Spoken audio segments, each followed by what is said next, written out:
अब हमारा next topic है नेज़ल पॉलिप्स। काफ़ी इंपॉर्टेंट टॉपिक है, लॉन्ग आ सकता है, शॉर्ट भी आ सकता है। तो अपन स्टार्ट करते हैं। अब नेज़ल पॉलिप क्या होता है? ये एक पॉलीपॉइडल मास होता है अपने जो नोज से निकलता है। वो कैसे बनता है? They are polypoidal nasal mucosa which occur because of oedema of nasal mucosa.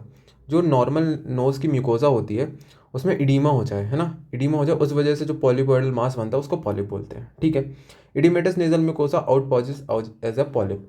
तो जो नेज़ल म्यूकोसा है वो बढ़ जाए, उसकी क्वांटिटी बढ़ जाए, इडीमा हो जाए उसमें और बाहर की तरफ निकले, उसे क्या बोलते हैं? अपन पॉलिप बोलते हैं। Usually form from middle meatus. Generally कहाँ से निकलती है? मिडिल मीटस से। आपको डायग्राम दिखा देते हैं इसका। ये वाला इसमें सही से नहीं दिख रहा है, इसमें देख लो। ये इधर से देखो, इसकी नोज से म्यूकोसा का पार्ट निकल रहा है पिंक कलर का। तो ये मेनली मिडिल मीटर से निकलता है। तो ऐसी नोज से बाहर प्रोट्यूट करेगी तो उससे क्या बोलेंगे अपन? Nasal polyp. ठीक है, अपन स्टार्ट करते हैं। फिर अब क्या है कि can occur due to allergy और इन्फेक्शन। कुछ भी एलर्जी इन्फेक्शन हो उस वजह से इडीमा हो जाएगा म्यूकोसा में। ठीक है। इडीमा इन मिडिल मीटस हो गया, फिर उस वजह से क्या होगी? नेजल नैरोइंग होगी। जो जो नेजल पाथवे था उसमें नैरोइंग हो जाएगी। वेलोसिटी बढ़ेगी, जो एयर निकल रही थी उसकी वेलोसिटी बढ़ेगी। नेगेटिव प्रेशर बनेगा। Pulling of mucosa of sinuses into the pathway of air. तो जो म्यूकोसा है वो बाहर की तरफ निकलेगी और नेजल पॉलिप का फॉर्मेशन हो जाएगी। ठीक है। तो ये देखो ऐसे बाहर की तरफ निकलेगी, मिडिल मीटस से मेनली निकलती है। ठीक है। तो ये इंट्रोडक्शन हो गया। फिर आते क्लासिफिकेशन। मेनली इसको क्लासिफाई करते हैं इथमोइडल पॉलिप और एंट्रोकोइनल पॉलिप। तो जनरली इसमें या तो इथमोइडल पॉलिप पूछ लेगा या फिर एंट्रोकोइनल पॉलिप पूछ लेगा, या तो दोनों में डिफरेंस पूछ लेता है। तो यही क्वेश्चन बनते हैं। अपन इथमोइडल पॉलिप से स्टार्ट करते हैं। इथमोइडल पॉलिप की एटियोलॉजी देखते हैं, किस वजह से हो सकता है? मेनली राइनोसाइनोसाइटिस से या फिर सिस्टिक फाइब्रोसिस। ये जो दो डिसीज़ है इनका जो है ये मेन एटियोलॉजी इस वजह से होता है। और क्या क्या एटियोलॉजी अपन देखते हैं? क्रॉनिक राइनोसाइनोसाइटिस, ठीक है, अस्थमा से, एस्पिरिन इंटॉलरेंस से हो सकता है। एस्पिरिन इंटॉलरेंस में सेम्स्टर ट्राइड मिलता है जिसमें nasal polyp, asthma, aspirin intolerance. ठीक है, ये तीनों चीज़ें मिलेंगी सेम्स्टर ट्राइड में। ठीक है, इनकी मिलनी हेडिंग हेडिंग याद कर लो और फिर ये कितने कितने परसेंट होता है आपने देख लेना। फिर सिस्टिक फाइब्रोसिस से में हो सकता है allergic fungal sinusitis. Kartagener syndrome, Kartagener syndrome में एक ट्राइड मिलता है ब्रोंकिस्टेसिस, साइटस इन्वर्सस और सिलियरी डिस्काइनेसिया। ठीक है। तो कार्टाजीनर सिंड्रोम में भी मिल सकता है। यंग सिंड्रोम जिसमें होगा तो उसमें भी चांसेस हैं क्या होने के? अपने नेजल पॉलिप फॉर्मेशन के। यंग सिंड्रोम में क्या क्या ट्राइड था? ये साइनोपल्मोनरी डिसीज़ है और एजोस्पर्मिया, इसमें भी कुछ ट्राइड होता है। यंग सिंड्रोम में ट्राइड होता है क्रॉनिक साइनोसाइटिस, ब्रोंकिस्टाइटिस और एजोस्पर्मिया। ये तीनों चीज़ें होती हैं अपने यंग सिंड्रोम में।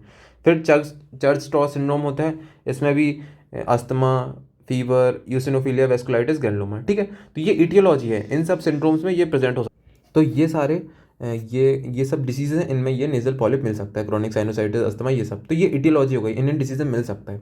फिर पैथोजेनेसिस में आते हैं अपने इथमोइडल पॉलिप के। Nasal mucosa particularly in the region of middle meatus and turbinate becomes oedematous due to collection of extracellular fluid cause polypoidal change. तो जनरली क्या होता है मिडिल मीटल वाले एरिया में, यहाँ पर इडीमा फॉर्मेशन होता है मेनली, है ना। तो यहाँ पर क्या इडीमा फॉर्मेशन होता है, तो जो म्यूकोसा है वो बैगी हो जाएगा, म्यूकोसा का जो साइज है वो बढ़ जाएगा और वो नोज से बाहर निकलने लगेगा। ठीक है। मैक्रोस्कोपिकली देखेंगे अपन तो ये कैसे देखेगी अपन को? स्मूथ मासेस देखेंगे, ट्रांसलूसेंट वाइट होगी, ओपेक या फिर येलोइश टू पिंक हो सकती है ना। अपन को ऐसे जरूरत नहीं पड़ेगी कुछ एंडोस्कोपी की, अपन को आंखों से दिख जाएगा। ठीक है। और जो एपिथीलियम है उसमें क्या क्या चेंज आता है? जो मेटाप्लास्टिक चेंज आता है, transitional and squamous type of epithelium हो जाता है। जो जनरली क्या होता है सिलेटेड कॉलमनर होता है, वो कन्वर्ट हो जाता है ट्रांजिशनल या फिर स्क्वैमस में। ठीक है। फिर नेक्स्ट आता है क्लिनिकल फीचर्स। अपन आते हैं क्लिनिकल फीचर में, सिम्टम्स जो हैं अपन साइन और सिम्टम्स में आते हैं। Multiple polyp can occur at any as but mostly in adults, mostly adults में देखते हैं। नेजल स्टफिनेस देखिए, स्टफिनेस मतलब भर गया ना, उसमें नेजल ऑब्स्ट्रक्शन होगा, है ना। नेजल स्टफिनेस क्योंकि उसमें अंदर म्यूकोसा भर गया तो नेजल स्टफिनेस होगा। पार्शियल और टोटल लॉस ऑफ स्मेल, तो वही ऑब्स्ट्रक्शन हो गया तो पार्शियल या टोटल लॉस ऑफ स्मेल हो जाएगा। हेडेक हो जाएगा। Sneezing and watering nasal discharge due to associated allergy, तो वही वाटरी नेजल डिस्चार्ज होगा क्योंकि एलर्जी वगैरह हो गई उस वजह से। ठीक है। मास प्रोट्रूडिंग फ्रॉम द नोस्ट्रल। ठीक है। तो ये सिम्टम्स देखेंगे अपन को, बाहर ऐसे पेशेंट बैठा रहेगा तो अपन को सिम्टम्स देखेंगे। और क्या क्या साइन हो सकते हैं? अपन अगर एंटी राइनोस्कोपी देखेंगे तो जो पॉलिपी है या फिर पॉलिपी मतलब एक से ज़्यादा और पॉलिप मतलब एक, तो अपन को ग्रेप लाइक मासेस देखेंगे। ठीक है। ग्रेप लाइक मासेस याद रखना कि जो इथमोइडल पॉलिप है वो ग्रेप लाइक मास होता है। मल्टीपल और बाइलेटरल, दोनों नोज में रहेगा, हमेशा बाइलेटरल रहेगा इथमोइडल, और मल्टीपल होते हैं। ठीक है। Long standing cases present with broadening of nose and increased inter Kaithal distance, तो जो लॉन्ग स्टैंडिंग केसेस बहुत टाइम तक जिनमें नेजल पॉलिप हो रखा है तो जो उनकी नोज है बहुत बड़ी सी रहती है, फूली सी रहती है। ठीक है। A polyp may protrude from the nostril and appear pink and vascular simulating neoplasm. तो ये क्या है, नेजल पॉलिप न्यूप्लाज्म को भी मतलब अपन हो सकता है कि इसमें कैंसर भी हो, ये ऐसा भी दिखाता है। ठीक है, तो एक कैंसर के भी चांसेस हो सकते हैं इसमें। ठीक है, फिर nasal cavity may show purulent discharge due to associated sinusitis. ठीक है, नेजल कैविटी में अपन को पुरुलेंट डिस्चार्ज देखेगा, पस फॉर्मेशन थोड़ी बहुत देखेगी। तो ये सारे सिम्टम्स हैं। ठीक है, इसमें से मतलब 5-6 है ना, तो 3-4 तो याद ही रखना। तो साइन एंड सिम्टम्स हो गए। फिर इथमोइडल पॉलिप के मैनेजमेंट में आते हैं, तो डायग्नोसिस में सबसे पहले क्लिनिकल एग्जामिनेशन करेंगे और सीटी स्कैन करेंगे पीएनएस का। ठीक है, तो ये दोनों चीज़ें करेंगे। फिर नेक्स्ट आता है ट्रीटमेंट में, कंजर्वेटिव ट्रीटमेंट और सर्जिकल। दो टाइप से ट्रीटमेंट हो सकते हैं। कंजर्वेटिव में अपन एंटीहिस्टामिनिक, और जो जिस एलर्जी से, जिस इन्फेक्शन से भी हो रहा तो अपन उससे दूर रहने को बोलेंगे कि कंट्रोल ऑफ एलर्जी। ठीक है, a short course of steroid may prove useful in case of people who can not tolerate antihistaminic. जो पीपल एंटीहिस्टामिनिक नहीं ले पा रहे हैं उसमें अपन शॉर्ट कोर्स ऑफ स्टेरॉइड भी दे सकते हैं, वो भी बेनिफिशियल है। फिर सर्जिकल में पॉलिपेक्टोमी होता है, जो पॉलिप है उसको अपन ये स्पेशल फोर्सेप आता है, इससे अपन खींच के निकाल देते हैं, स्नेयर बोलते हैं इसको। ठीक है, तो ये इससे अपन खींच के निकाल देते हैं बाहर। फिर इंटरनेजल इथमेटेक्टोमी, एक्सट्रानेजल इथमेटेक्टोमी, ट्रांस एंट्रल इथमेटेक्टोमी। बस इनका अप्रोच अलग अलग होता है, अपन को इथमोइड में ही जाना है पर अलग अलग अप्रोच है। ठीक है, इंटरनेजल में अपन इंटरनेजल रूट से जाते हैं, एक्सट्रानेजल में बाहर से अपन ऑर्बिट से एक्सट्रानेजली कट लगाएंगे। ठीक है, फिर एक इंपॉर्टेंट ये है एंडोस्कोपिक साइनस सर्जरी, इसको फेस बोलते हैं। तो इससे भी अपन ट्रीटमेंट कर सकते हैं। बस इसके नाम याद रख लेना, एक एक लाइन याद रखना, इतना काफ़ी है। फिर नेक्स्ट आता है antrochoanal polyp. This polyp arises from the mucosa of maxillary antrum. ये मैक्सिलरी एंट्रम से मेनली होता है। वो क्या था, इथमोइड एंट्रम से था, इथमोइड साइनस से था, ये मैक्सिलरी एंट्रम से। ठीक है, इसके 3 पार्ट होते हैं, एंट्रल, कोएनल और नेजल। ठीक है, इसमें 3 पार्ट देख सकते हैं, एंट्रल, कोएनल और नेजल। ठीक है, इसकी एटियोलॉजी क्या है, ये मेनली किस में देखेगा, चिल्ड्रन। वो किस में था, जनरली एडल्ट में था, ये चिल्ड्रन में देखने को मिलेगा। Usually they are single and unilateral. ये सिंगल यूनिलेटरल होते हैं, वो मल्टीपल और बाइलेटरल थे। ठीक है, एग्जैक्ट अपन को कॉज पता नहीं है इसका। सिम्टम क्या है, unilateral nasal obstruction is the presenting symptom. Unilateral nasal obstruction होगा तो अपन को ये एंट्रोकोएनल पॉलिप को सस्पेक्ट करना है। ठीक है, obstruction may become bilateral when polyp grow into the nasopharynx and start obstructing the opposite choana. तो ये जो पॉलिप है ये पीछे की तरफ चला जाएगा, पीछे तरफ जाके दोनों ही जो कोएना है उसको ब्लॉक कर देगा, तो बाइलेटरल हो जाएगी, आगे चल के बाइलेटरल नेजल ऑब्स्ट्रक्शन हो जाएगा। ठीक है, जो वॉइस है वो थिक हो जाएगी और डल हो जाएगी। क्यों, क्योंकि जो ऑब्स्ट्रक्शन हो गया नोज का, तो हाइपोनेजैलिटी आ जाएगी वॉइस में। फिर नेजल डिस्चार्ज मोस्टली म्यूकोइड में बी सीन वन और बोथ साइड्स, दोनों साइड से निकल सकता है ना। फिर साइंस में आ जाएंगे, as the antrochoanal polyp grows posteriorly it may be missed on anterior rhinoscopy. तो ये जो ये है एंट्रोकोएनल पॉलिप है, मेनली पीछे की तरफ ग्रो होता है, और इथमोइड जो होता है आगे की तरफ ग्रो होता है।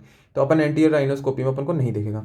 When large a smooth greyish mass covered with the nasal discharge में सीन। ठीक है, जब ये बड़ा हो जाता है तो अपन को स्मूथ ग्रेइश मास दिखता है। ठीक है, a large polyp may protrude from the nostril and so A pink congested. तो ये अपन जब भी ये बड़ा हो जाता है और ये नोज से निकलता है तो ये पिंक कलर का दिखता है अपन को। ठीक है, मैनेजमेंट में क्या, पोस्टीरियर राइनोस्कोपी में रिवील है ग्लोबुलर मास। पोस्टीरियर राइनोस्कोपी पीछे से देखेंगे तो ग्लोबुलर मास की तरह दिखेगा। लार्ज पॉलिप में hang down behind the soft palate and present in the oropharynx. तब ये बड़ा हो जाता है तो पीछे से अपन को निकलता हुआ देख सकता है, तो यहाँ पर दिख रहा है ये। तो ये है पॉलिप। फिर ट्रीटमेंट का an antrochoanal polyp is easily remove by avulsion. उसको अपन इजीली एवल्जन करके खींच के निकाल सकते हैं। रियकरेंस अनकॉमन रहता है, अगर रियकरेंस हो रहा है तो अपन कैडवेल लक ऑपरेशन होता है, इससे अपन इसको परमानेंटली पूरी तरीके से जड़ से निकाल सकते हैं। ठीक है, अब इसका डिफरेंस बहुत ही ज़्यादा इंपॉर्टेंट है, देखते हैं। सबसे पहले एंट्रोकोएनल पॉलिप, इथमोइडल। एंट्रोकोएनल केस में मेनली चिल्ड्रन में, इथमोइडल केस में एडल्ट्स में।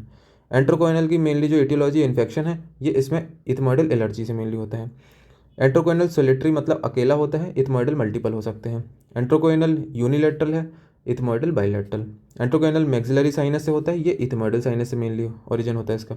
इसकी जो ग्रोथ होती है एंट्रोकोएनल की पीछे की तरफ होती है, कोएना की तरफ, तो ग्रोथ बैकवर्ड टू कोएना, जबकि ये इसकी जो ग्रोथ है मोस्टली एंटीरियरली होती है। फिर एंट्रोकोएनल में ट्राइलोब होता है, ये 3 लोब अपन ने देखे थे ना, ट्राइलोब होते हैं, कोएनल, एंट्रल और एंटीरियर नेजल पार्ट। ठीक है, जबकि ये यूजुअली स्मॉल होता है, ग्रेप लाइक मासेस बताया था ऊपर। फिर रिकरेंस जो है वो एंट्रोकोएनल में अनकॉमन है, जनरली रिकरेंस नहीं होता बार बार। ठीक है, और इथमोइडल में रिकरेंस होता है।